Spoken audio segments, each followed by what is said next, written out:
นลุกเลยตายเอาผมตรงนี้เลิศนะ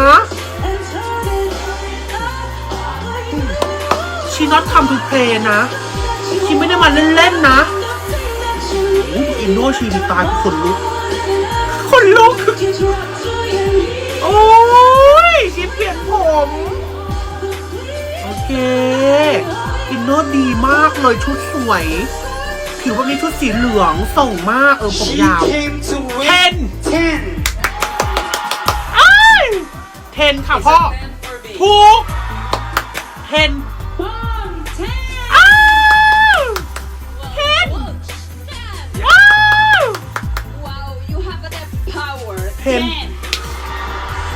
ห็นแม่เบล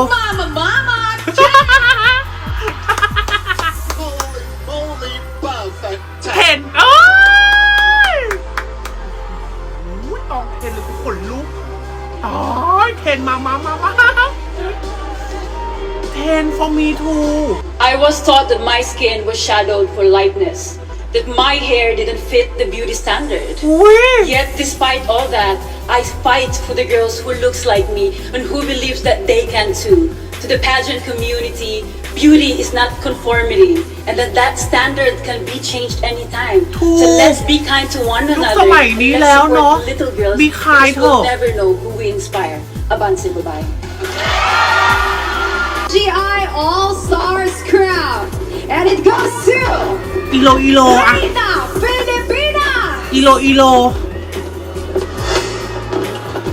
เคยมงมิดอีโคใหญ่นะ also our Reina Filipinas Ilo MGI All-Stars อีโล Reina Filipinas Ilo นิดเดียวตัวสตรองเลยนะฟิลิปปินส์ MGI อ่ะตายประเทศไทยเปิดตัวคนเดียวเองฟินเปิด3เลยเหรอประเทศไทยตอนนี้มีเฟิร์มแค่คนเดียวคือเพิร์ด So candidate from MJ All Star from Thailand also join Miss Eco before Congratulations to and our Philippines second Reina send Filipinas Miss Eco winner to MJ All Star Ilo Congratulations นะคะอีโล Today you so beautiful ค่ะ See you in Thailand นะคะ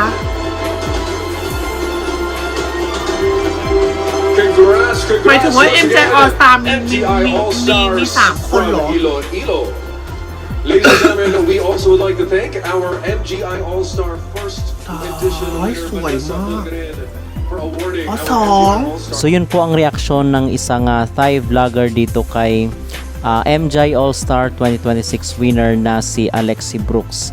At dahil siya na nga yung maging representative ng ating bansa para dito sa kailang beauty pageant competition na ganapin sa bansang Thailand sa December 12 para ngayong taon.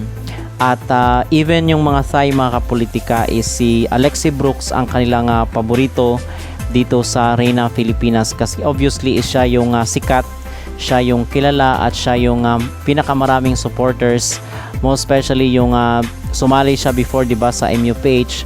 Kahit papano is meron pa rin talagang mga solido at mga avid fans itong si Alexi Brooks, most especially yung kanya makabayan doon sa Iloilo City.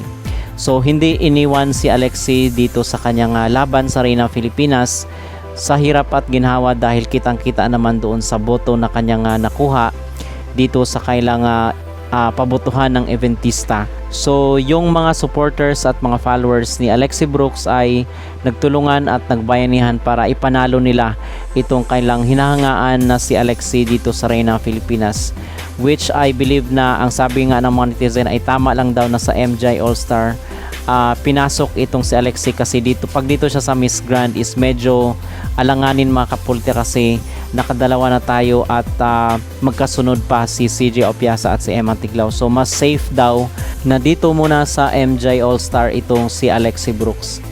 Kasi ang iba nagrereklamo dapat daw is sa Miss Grand itong si Alexi, pero I believe and I realize na okay rin na dito siya sa MJ All-Star kasi merong support mula sa LGU doon sa Iloilo City at yung kanyang mga kababayan na kung saan ay mahal na mahal itong si Alexi Brooks mula pa doon sa kanyang competition sa MUPH nitong mga nakaraang taon. Okay, so at pinost na rin po pala ng MJ All-Star page dito sa kanilang social media ang inclusion ni Alexi sa MJ All-Stars. So sabi dito ng kanilang page, official confirmation of Alexi Brooks, second edition of MJ All-Stars. International Experience, Miss Eco International 2025. Road to MJ All-Stars, a former national athlete who transitioned into modeling and pageantry at a young age. Alexi May Brooks has since evolved into a multifaceted entrepreneur with her own clothing brand. Known for her striking androgynous beauty, she is a true chameleon in front of the camera and on stage, delivering jaw-dropping visuals and an impressive pasarela. With her individuality, powerful presence, and thought-provoking insights, Alexi embodies the qualities that MGI All-Stars celebrates. Final competition December 12, 2026. So officially ay winelcome na ng MJ All-Stars ang inclusion nitong si Alexi Brooks na maging pambato ng Pilipinas dito sa kanilang beauty pageant competition. So this walk is for every dream that was underestimated.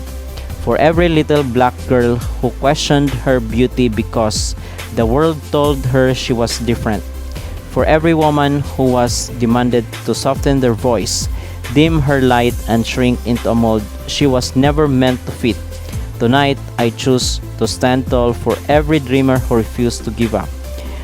Beauty belongs to every shade, every story, and every soul. Let's make history. So ito ang post ni Alexi dito sa kanyang social media account. At yung sinuot pala ni Alexi at ni Angelica Lopez dito sa Reina Filipinas ay gawa or obra ng kilalang fashion designer na si Rian Fernandez. So subok na mga kapolitika ang gawang Rian Fernandez pagdating sa mga beauty pageant competition. So maganda na kung saan is natapos ng maaga yung Reina Filipinas kagabi at walang masyadong commercial mga kapolitika. So ewan lang natin sa mga susunod na taon kung dadagsain sila ng mga sponsors, ng mga ads or ng mga commercial, baka mas mahaba-haba. Pero ang kagandahan dito is marami yung naka-appreciate mga kapolitika ng maaga at hindi napuyat ng masyado yung mga pageant supporters sa kakapanood, kakahintay, dahil pag 7 ay talagang 7 talaga nagsimula. So very strict, very sharp yung schedule nila at yung talagang sinunod nila kung ano yung nasa schedule. At yung nakikita natin mga kapolitika kasi doon sa mga pictures na kumakalat ay sabi ay kaunti lang daw yung nanood doon sa venue, pero okay lang po yun kasi ang pinaka-importante doon is yung persistent. Andun yung determination, andun talaga yung talagang focus sa goal ang Reina Filipinas, whether kung merong manood or wala. Kasi makikita doon yung genuine, authentic yung kanilang mission na makapaghatid ng isang quality na entertainment sa mga pageant supporters, and sooner or later is ma-realize rin ng mga pageant supporters na deserve ng Reina Filipinas na suportahan dahil quality yung kanilang produkto mga kapolitika, yung kanilang gawa, yung kanilang production. So deserve suportahan at so since ito ay kakasimula pa lang at sa mga susunod na araw, sa mga susunod na taon ay mas aasahan pa natin ang mas pasabog na production dahil nga merong mga staff itong sinawat na mula pa sa Thailand ang dumayo talaga dito sa Pilipinas para i-share yung mga best practices ng Miss Grand International. So maganda dahil yung technology doon is na-share dito sa Pilipinas at isa sa pinaka-highlight doon na gustuhan ng ating mga netizen is yung kanilang LED floor kung saan is napakalinis, shiny mga kapulit, which is napansin kaagad ng ating mga netizen. So we are hoping na sa susunod sana ang ating suggestion is hindi AI song yung gamitin mga kapolitika dito sa kanilang production. Siguro mas maganda pag recording or actual na tao yung kumakanta, 'di ba? Kasi marami naman tayong ma-hire, pero siguro mas less expensive kasi pag AI na yung gagamitin kasi ito na yung ano ngayon. Pero kawawa naman kasi yung ating mga singer or yung ating music industry, mawawalan silang trabaho pag puro artificial intelligence na yung aawit sa mga show, sa mga production. So ganun din ang disadvantage at yung epekto sa ating industriya. Okay? So we are hoping and we are positive na susuportahan pa rin ng mga Thai itong si Alexie doon sa kanyang magiging performance sa December dito sa bansang Thailand, dahil ngayon pa lang ay maingay na ang mga pageant vlogger internationally. So suportahan po natin si Alexie Brooks at sa kanyang maging laban dito sa MJ All Stars.